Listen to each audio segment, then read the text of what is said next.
Selamat pagi atau selamat malam anak-anak semua. Di video kali ini Bapak ingin mereview kembali materi pokok 7 sampai 10 karena cukup banyak catatan dari anak-anak semua yang tertinggal di sekolah. Nah, anak-anak bisa belajar sambil melihat video ini atau sambil mendengarkan saja. Dan sekaligus nanti ada tambahan materi pokok 7 dan materi pokok 11 yang tidak ada di catatan Anda. Nah, silahkan nanti disimak baik-baik video ini untuk kisi-kisi sekaligus untuk persiapan penilaian akhir tahun. Jadi kisi-kisinya semua ada di video Bapak ini. Demikian, silahkan disimak baik-baik videonya.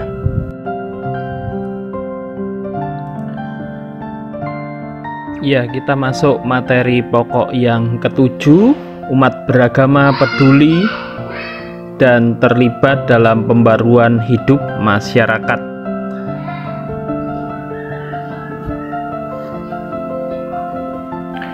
Nah, ini indikatornya, nanti kalian bisa membaca sendiri. Kemudian yang pertama, landasan pemikiran. Hidup beragama tidak cukup hanya tahu ajaran agama dan merayakan hari besar keagamaan saja, tetapi hidup beragama itu harus juga mewujudkan nilai-nilai keagamaan itu dalam hidup nyata. Contohnya membantu orang yang kesusahan dan lain-lain. Orang sering menyebutnya dengan istilah iman tanpa perbuatan, pada hakikatnya mati. Yang kedua, keprihatinan. Kegiatan keagamaan masih banyak terbatas pada kegiatan berdoa, beribadah saja. Nah, agama masih asik dengan dirinya sendiri dan berusaha untuk menjadi yang paling besar, paling hebat. Nah, seharusnya agama mau keluar dari dirinya sendiri dan terlibat di dalam hidup bermasyarakat. Yang ketiga, contoh-contoh bentuk keterlibatan umat beragama dalam pembaruan hidup masyarakat. Nah, contoh yang pertama, memberikan pendampingan bagi yang mengalami kecemasan.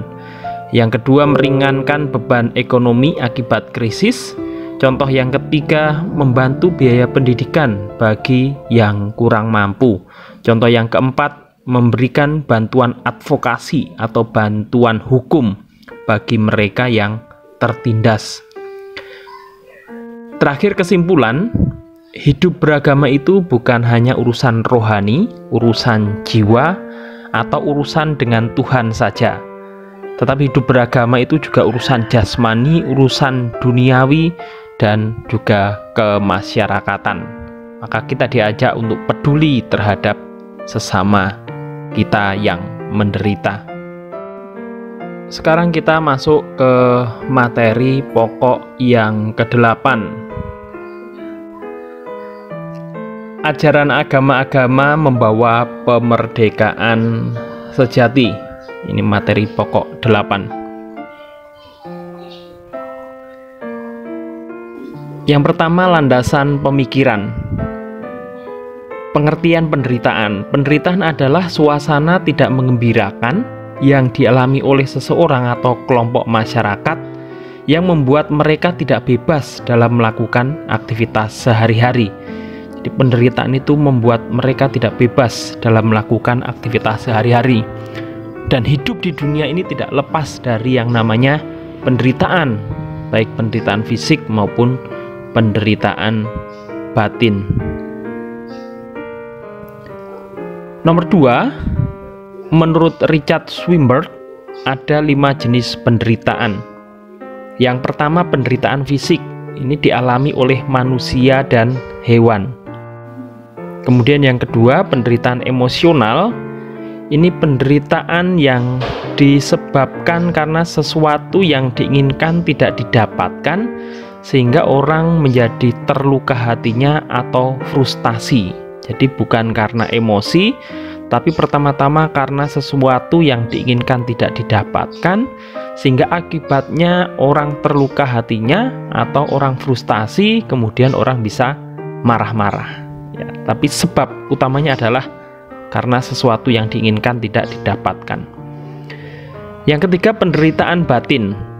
Nah, batin seseorang ini dalam situasi yang tidak enak, tidak baik karena sifat karakter buruk dalam dirinya. Contoh, orang yang iri hati akan menderita karena sifat iri hatinya itu. Jadi sifat karakter buruk dalam diri kita yang membuat kita menderita. Penderitaan karena perlakuan orang lain, yang keempat, ini contohnya penindasan, dikucilkan, dibully, perlakuan tidak adil, dan lain-lain. Lalu terakhir yang kelima, ini ada penderitaan karena pilihan. Ini orang secara sadar memilih untuk menderita demi sesuatu, demi cita-cita, demi nilai yang ingin diperjuangkan, atau demi iman dan keyakinannya. Contohnya, tokoh agama yang merelakan waktu, tenaganya untuk melayani Tuhan. Nah, di samping itu Anda bisa lihat di situ ada seorang mahasiswi lulusan terbaik Universitas Semarang yang diantar oleh orang tuanya naik becak, dan ini menjadi lulusan terbaik dari keluarga yang sederhana. Ini penderitaan karena pilihan, rela menderita demi cita-cita. Yang ketiga, agama juga bisa jadi sumber penderitaan. Nah, agama bisa menjadi sumber penderitaan karena menjadi sumber konflik. Contohnya dalam sejarah kita pernah melihat adanya perang salib, ada konflik Poso dan Ambon. Maka perlu diusahakan yang namanya pemerdekaan sejati. Nah, apa itu pemerdekaan sejati? Ini adalah situasi di mana seseorang atau kelompok masyarakat dibebaskan dari yang namanya penderitaan karena cinta kasih dan kebenaran, sehingga orang boleh mengalami kegembiraan dan kebahagiaan dalam hidup. Lalu yang terakhir, kesimpulan, penderitaan kadang sulit dimengerti sifatnya. Sulit dimengerti dan sifatnya misteri. Contohnya, mengapa orang baik dan jujur menderita. Contoh yang sekarang, mengapa kok di dunia ini banyak orang mengalami kecemasan karena virus corona ini. Kenapa Tuhan kok sepertinya diam saja. Nah, penderitaan itu kadang sulit dimengerti dan sifatnya misteri. Maka sebagai orang beriman, kita bisa berserah diri pada Tuhan dan yakin, percaya bahwa di balik penderitaan itu ada hikmat dan rahmat dari Tuhan. Nah, ini untuk materi pokok 8. Selanjutnya kita masuk materi pokok 9, Sofinisme, budaya dan agama.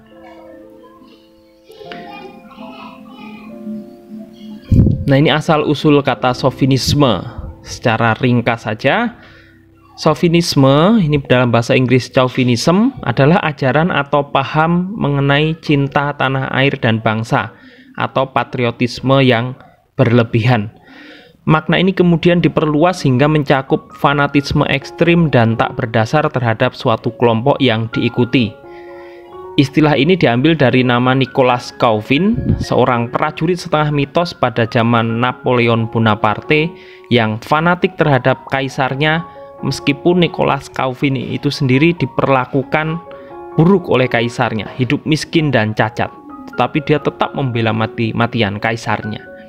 Nah, itulah Sofinisme, asal-usul katanya.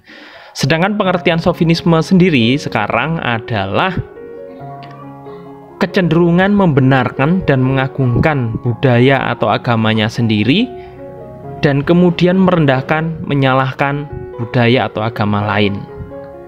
Jadi membenarkan, mengagungkan budayanya sendiri, agamanya sendiri, lalu menyalahkan budaya dan agama orang lain.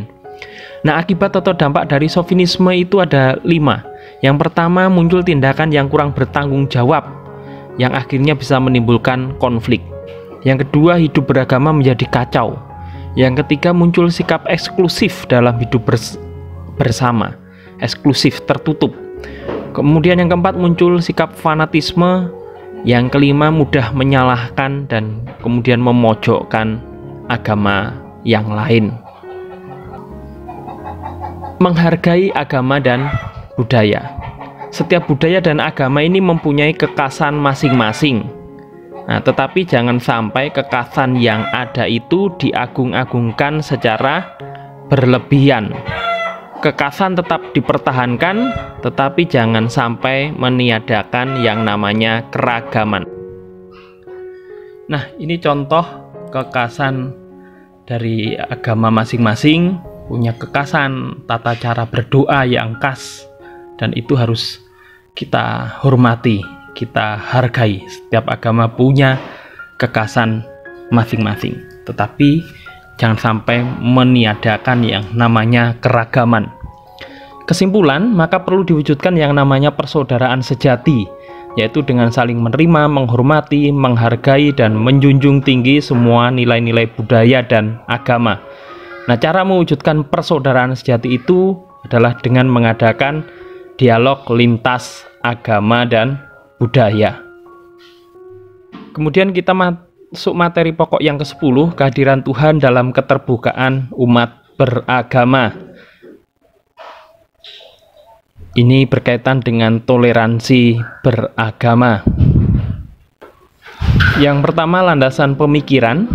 Menurut Kamus Besar Bahasa Indonesia, agama adalah sistem yang mengatur tata keimanan dan peribadatan kepada Tuhan Yang Maha Kuasa, serta tata kaidah yang berhubungan dengan pergaulan manusia dan manusia serta lingkungannya. Menurut beberapa perkiraan, ada sekitar 4.200 agama di seluruh dunia. Pengertian agama. Agama merupakan lembaga sosial masyarakat yang memberi petunjuk bagaimana orang harus bersikap, serta memberi peringatan tentang apa yang sebaiknya tidak dilakukan orang. Nah, masing-masing agama menawarkan ajaran, petunjuk, aturan, dan larangan yang jelas berbeda-beda. Tetapi semuanya punya tujuan yang sama, yaitu kebaikan, kebenaran, dan keselamatan umatnya. Meskipun ajarannya berbeda, aturannya berbeda, tapi punya tujuan yang sama, keselamatan umatnya. Lalu yang selanjutnya pendapat dari tokoh. Ini ada mantan ketua PP Muhammadiyah, Profesor Dr. Syafi'i Ma'arif, mempunyai slogan yang sangat bagus, berbeda dalam persaudaraan dan bersaudara dalam perbedaan. Nah, keprihatinan beliau, masih ada umat beragama yang lebih mementingkan kuantitas atau jumlah umat daripada kualitas iman umatnya. Lalu orang yang berpikiran sempit, menurut beliau, orang yang berpikiran sempit akan memandang pluralisme atau keberagaman budaya dan agama sebagai yang mengancam eksistensi mereka. Lalu yang keempat, situasi dewasa ini, agama masih seringkali digunakan sebagai alat politik dan kekuasaan. Yang kedua, masih terjadi pembenaran atas ajaran agamanya sendiri dan menganggap agama lain salah atau sofinisme. Yang ketiga, berkembangnya paham radikalisme memicu tindakan intoleran.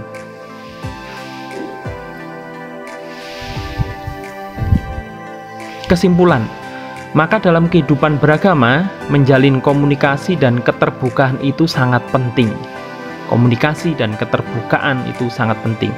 Agar keterbukaan itu dapat terwujud, maka masing-masing agama harus bisa untuk saling berkomunikasi dan berdialog satu sama lain. Di kata kuncinya komunikasi, terbuka, dan berdialog satu sama lain.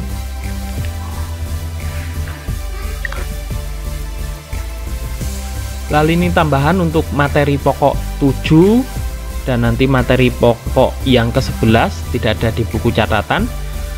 Tambahan materi pokok 7, ajaran agama-agama tentang mewujudkan kepedulian terhadap pembaruan hidup masyarakat. Contoh di agama Kristen, ini mengusahakan terciptanya Eden, yaitu suasana kehidupan damai sejahtera. Agama Islam contohnya memberi zakat, amal, dan sedekah. Ajaran agama Katolik misalkan mengadakan kegiatan sosial gereja seperti mendirikan sekolah, karya kesehatan, dan lain-lain. Kemudian ini tambahan untuk materi pokok 11 berkaitan dengan perendahan martabat kaum perempuan. Ada tulisan yang bagus yang ditulis oleh seorang pengarang namanya Det S. Hadles yang mengatakan bahwa manusia Hawa diciptakan dari rusuk manusia Adam, bukan dari kepalanya untuk menjadi atasannya laki-laki, bukan pula dari kakinya untuk menjadi alasnya laki-laki. Tetapi manusia Hawa atau perempuan ini diciptakan dari rusuknya. Rusuk itu dekat dengan lengannya untuk dilindungi dan rusuk itu dekat dengan hati untuk dicintai. Nah, demikian anak-anak untuk review materi pokok ke-7 sampai ke-10. Lalu di materi pokok 11 dan 12 sudah ada Bapak bikinkan video sebelumnya. Demikian, nanti selamat mengikuti penilaian akhir tahun. Semoga sukses, selamat belajar, Tuhan memberkati.